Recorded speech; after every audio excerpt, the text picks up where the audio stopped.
Hindi club के उद्घाटन के लिए सम्मिलित हुए हैं। प्रार्थना से शुरू करें।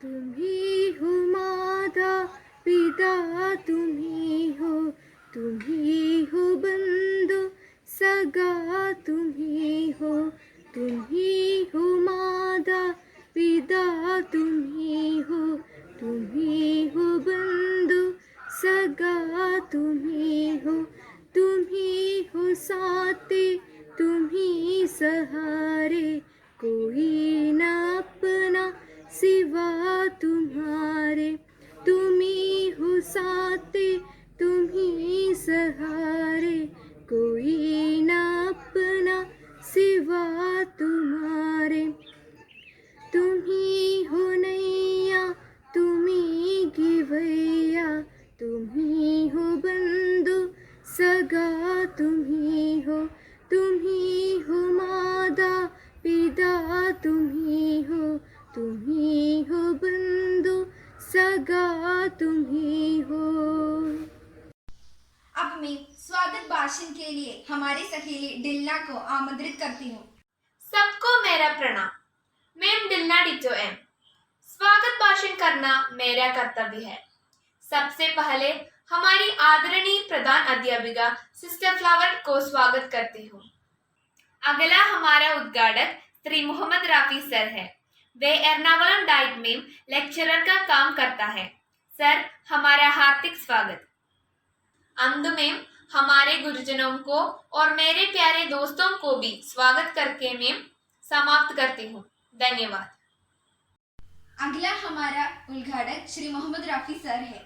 वे एर्नाकुलम डाइट में लेक्चरर का काम करता है। सर, हमारा हार्दिक स्वागत। माननीय प्राध्यापिका सिस्टर फ्लोरेट, माननीय अध्यापक बंधुओं, मेरे प्यारे बच्चों, सबको मेरा प्यार भरा नमस्कार। आज मुझे बहुत संतोष है त्रिशूर जिले के इस मशहूर विद्यालय Holy Child Higher Secondary School Snehagiri के कार्यक्रम में भाग लेने से। और हम जानते हैं हिंदी केवल एक भाषा ही नहीं, हिंदी हमारे देश की आत्मा की भाषा है। इसलिए हिंदी जानने से और हिंदी भाषा में विविध कार्यक्रम चलाने से हम हिंदी भाषा की उन्नति और हमारे देश की उन्नति के लिए प्रयास कर रहे हैं। इसी रूप में हमारे देश और हमारी भाषा सबकी उन्नति के लिए प्रयास करना है। और मैं यहाँ छोटी सी भाषण यहाँ समाप्त करना चाहता हूँ और आप लोगों की अनुमति से हिंदी मंच का उद्घाटन कर रहा हूँ। सबकी शुभकामनाएं। जय हिंद, जय हिंद, जीते रहो। धन्यवाद। दोस्तों, हमारी शिनी टीचर हिंदी भाषा के महत्व पर कुछ कहेंगी। सबको मेरा प्रणाम। मैं हिंदी अध्यापिका शिनी हिंदी क्लब की ओर से हिंदी भाषा का महत्व पर कुछ बताना चाहती हूँ। हिंदी हमारी राष्ट्रभाषा है। राष्ट्रभाषा उस भाषा को कहते हैं जिसका व्यवहार समग्र देश में होता है। आज़ादी के बाद 14 सितंबर 1949 में संविधान सभा ने हिंदी को भारत को राजभाषा का स्थान दिया है।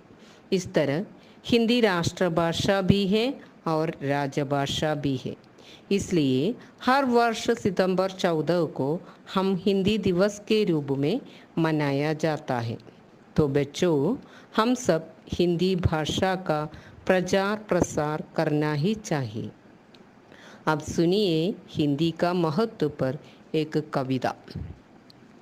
जन जन की भाषा है हिंदी, भारत की आशा है हिंदी, जिसने पूरे देश को जोड़े रखा है, जो मजबूत धागा है हिंद, हिंदुस्तान की गौरव गाथा है हिंदी, एकता की अनुपम परंपरा है हिंदी, जिसके बिना हिंद थम जाए, ऐसी जीवन रेखा है हिंदी, जिसने काल को जीत लिया है, ऐसी कालजयी भाषा है हिंदी।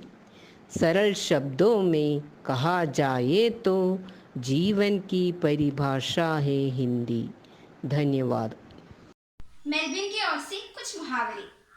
नमस्ते, मैं यहाँ कुछ मुहावरा प्रस्तुत करना चाहता हूँ। पहले, अगला हस्त भला न रुत भला।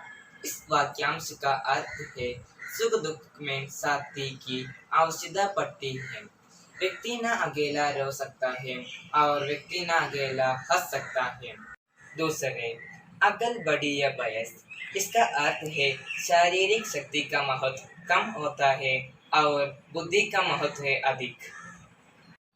तीसरा, अच्छी मदी जो चाहो बूढ़ा पूछन जाओ। इसका अर्थ है बड़े बूढ़ों का सलाह से कार्य सिद्ध हो जाता है क्योंकि उनका अनुभव काम आता है। और अंत में एक और भी है, भला तो सब भला। इसका अर्थ है परिणाम अच्छा हो जाए तो सभी कुछ अच्छा मान लिया जाता है। धन्यवाद। दोस्तों, कहानी पसंद है ना आपको? छोटी कहानी के साथ आगे से भी। नमस्ते, मैं 9वीं कक्षा की आगे सिबी हूँ। एक बच्चे को आम का पेड़ बहुत पसंद था। जब भी उसे फुर्सत मिलती वो उस पेड़ के पास पहुँच जाता, पेड़ के ऊपर चढ़ता, आम खाता, खेलता और थक जाने पर उसी की छाया में सो जाता। बच्चे और पेड़ के बीच एक अनोखा रिश्ता बन गया। बच्चे जैसे जैसे बड़ा होता गया वैसे वैसे उसने पेड़ के पास आना कम कर दिया। कुछ समय बाद तो आना बिल्कुल ही बंद हो गया। आम के पेड़ उस बालक को याद अकेला रोता। एक दिन अचानक पेड़ ने उस बच्चे को अपनी तरफ आते देखा और पास आने पर कहा, तुम कहाँ चला गया था? मैंने रोज तुम्हें याद किया करता था। चलो आज फिर से दोनों खेलते हैं। बच्चे ने आम के पेड़ से कहा, अब मेरी खेलने की उम्र नहीं है, मुझे पढ़ना है, लेकिन मेरे पास फीस भरने की पैसा नहीं है। पेड़ ने कहा, तो मेरे आम लेकर बाजार में बेच दे, इससे जो पैसे मिलेंगे उससे अपनी फीस भर देना।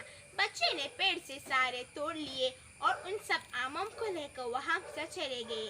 उसके बाद वो फिर कभी दिखाई नहीं दिया। आम के पेड़ हर पेड़ उसकी राह देखता रहा। एक दिन वो फिर आया और कहने लगा, और अब मुझे नौकरी मिल गई है, मेरी शादी हो चुकी है, मुझे मेरा अपना घर बनाना है, लेकिन इसके लिए मेरे पास अब पैसे नहीं है। पेड़ ने कहा, तुम मेरी सभी डालियों काट कर ले जा, उसे अपना घर बना ले। उस जवान लड़के ने पेड़ की सभी डालियां काट ली और लेकर चला गया। आम के पेड़ से पास अब कुछ नहीं था, वो अब बिल्कुल ही बंजर हो गया, कोई सब देखता भी नहीं था।